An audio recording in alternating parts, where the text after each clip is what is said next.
And because you're born into the faith, you are Muslim. You have no choice. You don't actually choose at some point in your life to become a Muslim. You do want to convert people. But I was born in a home that, we counted ourselves blessed to be Muslims.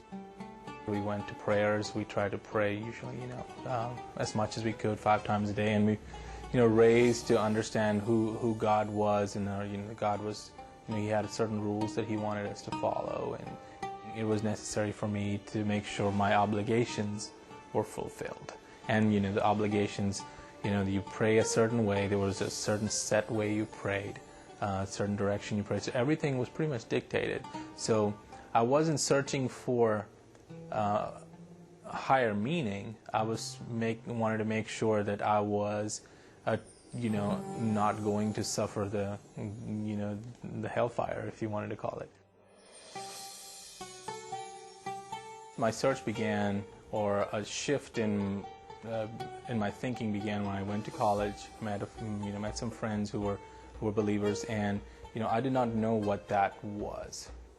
I was invited to a church hayride, and that's a very prominent moment in my life because there were some kids on that ride too. But before they took us on the ride, there was a man there, and he shared what it meant to be a believer and what the sins of the world and Jesus, the whole thing. He took the sins away from us, from all of eternity, and the people in the future, people in the past, and I could not.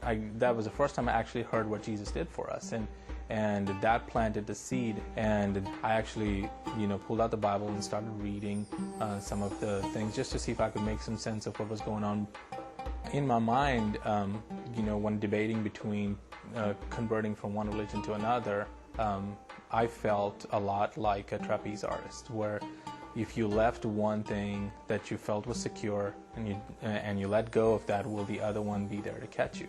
And I struggled with that a lot. I thought about how Christianity handled situations versus how Islam handled them.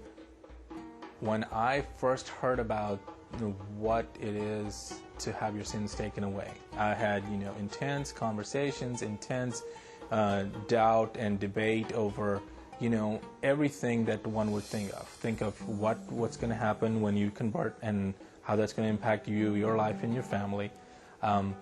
Just the fact that is Christianity real?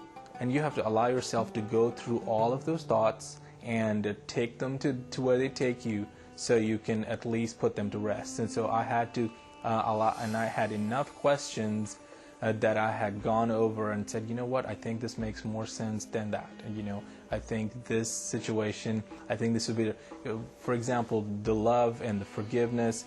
If you were a family member and your son, did something they shouldn't have done, after they say, oh, you're sorry, you want to, give them a hug, love them, and accept them back. And you wouldn't want him or her, son or daughter, to pay a price to come back into the fold. So, those kinds of things just did not add up. You hit a wall. You're not really allowed to ask questions in Islam that much anyway. So when, I was hitting these walls, and I knew, so, okay, there's just something about this. And so I just went ahead, and I guess, the event they asked me to go to, it's a crusade that they do. Pastors come out. They have different ways of sharing the faith for people who might like church a different way, have people share their personal stories. So they talked about the power of God. They talked about how God can control the spiritual universe, can hold back evil powers, can hold back the bad things, and have great love and power, and give it to you to be able to use it and set you free. So that was great for me. I went out and I said, I'm going to take the leap, accept the Lord in my heart, and I'd heard terminology about that, and we prayed the sinner's prayer, and I think once that was done, all these loose ends start to come together. When I gave my life to the Lord at the crusade, I was, obviously on a high. at least on that evening. And I felt a sense of freedom. I felt a sense of the things that I was concerned about that stopped me from taking the sleep to begin with were no longer an issue. I did, my mom was, very dear to me, and it would have hurt her dearly that, her son is not a Muslim anymore. But it was as if I had this precious medicine that I had to share, and I had to do what I had to do to get this so I could share it with my family. And so the concerns that I had were not there anymore, and the excitement was when I read more about who God was. So much of the stuff that I did not understand, and the stuff that was unanswered, and how life should be, and how the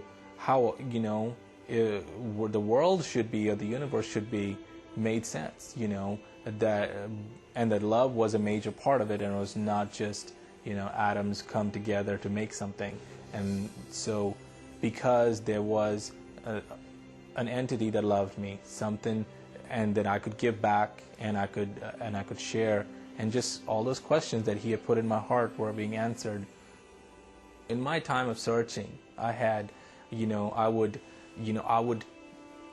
have instances where I would see something that would trigger a thought, and one of the things I saw was a billboard that just was so perfect for me. It said something like, the problem with a religion that has all the answers is that it doesn't allow any questions. And that was just perfect in the belief system that I was in at the time. It didn't allow any questions. It wouldn't let you do that. So, and I did also have a dream, and I think back now, maybe I didn't think too much of it at the time, but I was dreaming, and plain as day I saw Jesus, and he said, "I am the way, the truth, and the life." And because I was so involved in all the stuff that I was thinking, I wrote it off as not a thing that made me jump, but at least it was a contributing factor that when I made a decision to make that leap of faith, it helped along. So it was part of the whole ingredients that made the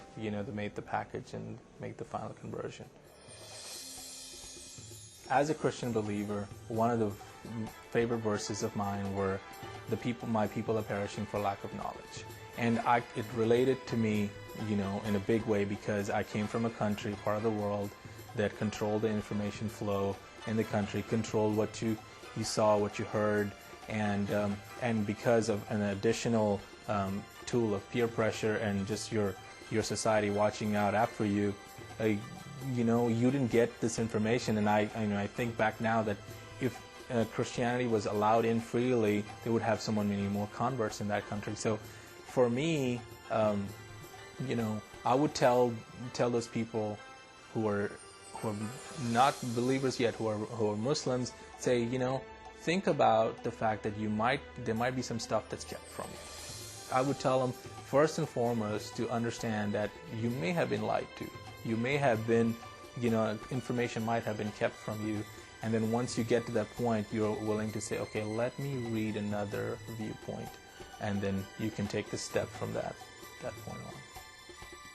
The person that I pray for is a friend of mine from high school. And I pray for him that he may come into a place that he is exposed to a story like mine, or he finds a group of friends that are willing to share the truth about the gospel, because somebody was willing to share it with me.